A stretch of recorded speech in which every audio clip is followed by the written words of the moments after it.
నమస్కారం ఘంటారావానికి స్వాగతం. ముందుగా ప్రధానాంశాలు. మంత్రి కోమటిరెడ్డితో ఫిలిం ఫెడరేషన్ ప్రతినిధుల భేటీ, సినీ రంగ సమస్యలపై చర్చలు.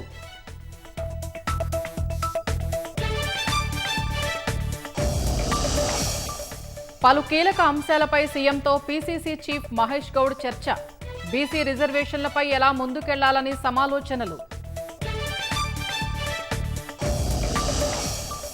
4 గంటల పాటు సాగిన రానా ఈడీ విచారణ, బెట్టింగ్ యాప్స్ ప్రమోషన్ కేసులో ప్రశ్నలు.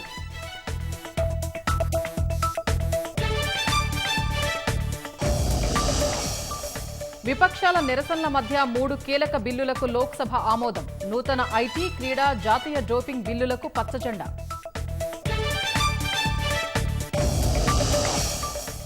దేశంలో అరాచకం సృష్టించేందుకు విపక్ష పార్టీల యత్నమన్న బీజేపీ, ఈసీకి వ్యతిరేకంగా ర్యాలీ నిర్వహించడంపై మండిపాటు.